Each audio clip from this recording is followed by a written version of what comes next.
मो प्रिय माने प्रभु जीशु नाम समस्त को नमस्कार ज्ञापन करुच्छी। बहुत सुंदर गोटे स्थान ना मु कही ना समुद्र कूलवर्ती एक गुंफा निकट को जे कि प्रभु को दास फ्रांसिस जावियर आसते क्रूस को से एठारे रखी अच्छी।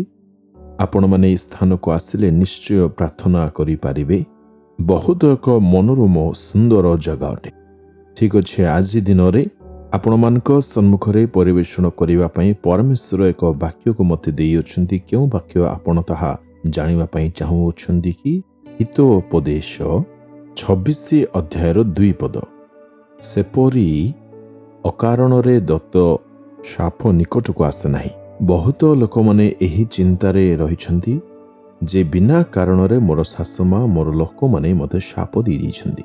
तुमको यह हो जाओ, तुम्हें ताहा हो जाओ, तुमको एपरी हो जाओ, यही विषय पर चिंतित जोठारे काम कार्य करुछंती अथवा पड़ोशी माने तुम प्रति यही कथा कहि दैछंती तुमको एपरी होइजिबो। एणु मु बहुत चिंतारे अछि। किंतु ईश्वरक वाक्य बाइबल आम मानकु कौन कहे?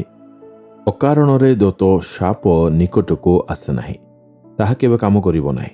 अकारण रे जदि केही साप देथिबो ताहा कार्य करिवो नाही।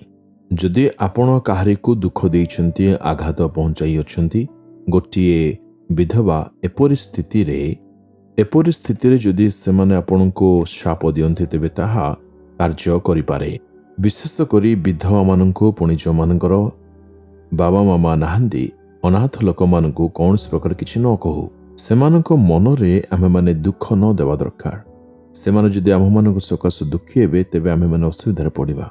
एणु आम्भमानक आचरण द्वारा काहारी को आमे माने आघात न देवा दरकार।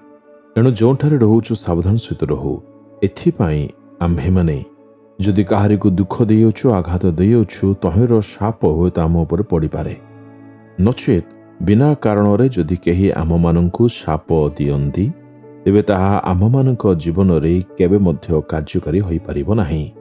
होई पारे आम्भमानक पाप सकाशु एवं आम्भमानक पितृपुरुष मानक पाप सकाश आम मान जीवन में श्राप आसी अच्छी। किंतु मु कहबा पई चाहे एही प्रकारर श्राप आसले मध्य गालातिय 3 अध्याय लेखा अछि यीशु आम्भमानक पई से श्रापग्रस्त हेले।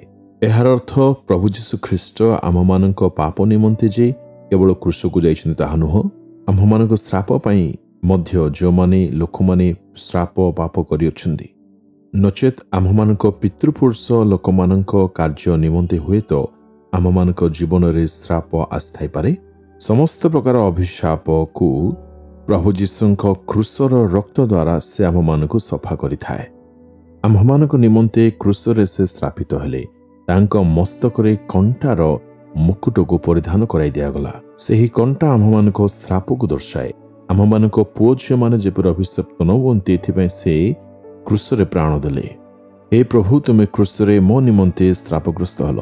जेतेबेले आपण माने एही श्रापर बाहरिबा निमंते प्रभु जीशुंग ठारे प्रार्थना करंती, श्रापर बंधन भांगी जिवो, पुणी आपण माने आशीर्वाद प्राप्त होई पारिबे। क्रूस द्वारा आम्भमानक आशीर्वाद मिली थाए। एणु आम्भे माने केबे मध्य भयभीत न हेउ। एणु केही मध्य श्राप देले आपण माने भयभीत होंतु नाही।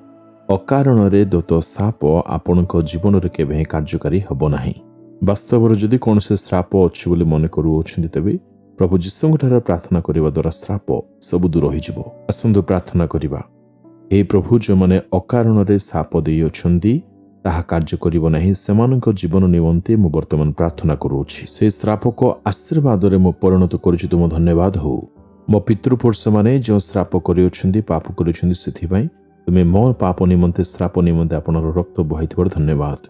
जीशुंक नाम रे समस्त शाप अभिशाप दूरवर्ती हो। तुम्हें प्रार्थना शुणुछ, धन्यवाद। जीशुंक नाम रे प्रार्थना करूछि पिता, आमेन आमेन।